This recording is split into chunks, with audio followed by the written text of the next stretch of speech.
Hello guys, magluto na pud ta. Kinakapalit man si mama og manok. Gisugdan dayon na nako og luto kay gutom na kaayo. Kawa may ready mix na pang fried aw imbintuhan na natog timpla. Butangan dayon na nato og paminta. Pamintang tibuok na nga gidurog akong gibutang kay wala mi pamintang durog, wala po'y paminta sa tindahan na durog.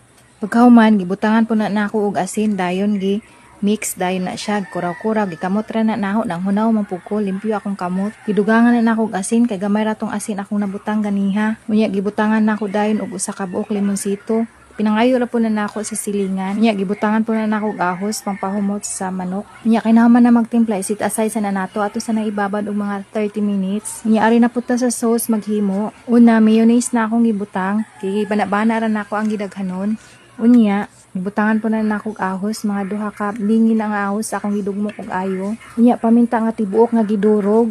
Unya gibutangan po na nako og evap kay wala may gatas na fresh milk. Pwede ra pog tubig ibutang ana. Gamay rang i-evap ang gibutang ana bana-bana ra. Unya gimix dayon na nako. Wala pa ko kay bawo unsay lasa ni akong sauce kay naay ahos. Dili ko mukaon og hilaw na ahos pero gisuway na nako butang. Unya gibutangan dayon na nako og lemonsito juice. Gikuraw og balik. Ari na po ta sa atong gimarinate na manok, kay ning labay naman ang 30 minutes. Ato na po na siyang i-coat og cornstarch. Gibubuan na nako og pinta og cornstarch, pero gitagsa-tagsa gyapon nako para ma-coat tanan. Unya sa na-coat na tanan, ato dayon nang i-dip sa ato ang binatil na itlog. Unya pag human nako dip ana sa binatil na itlog, ako dayon nang gi-coat sa breadcrumbs. Unya samtang ka-coat ko ana, nagpainit ko daan ana og mantika para maluno dayon ang manok kay gutom na kay mi anang tayma. First time na akong luto ani kay kasagaran, akong itimpla ni katong ready mix na, katong nakapak. Wa ko ga-expect nga ganahan ang mga bata, lami daw kaayo. So mao to guys, another successful na naman na luto ni Rubilin. Guys, let's eat atong tilawan og usay lasa.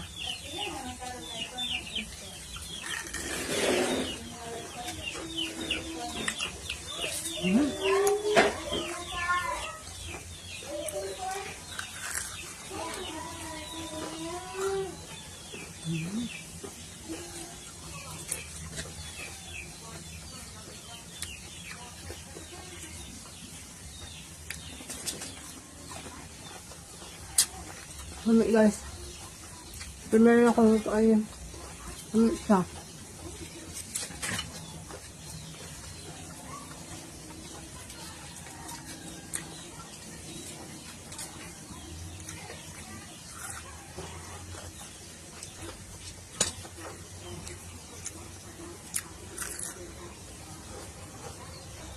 Mara to guys.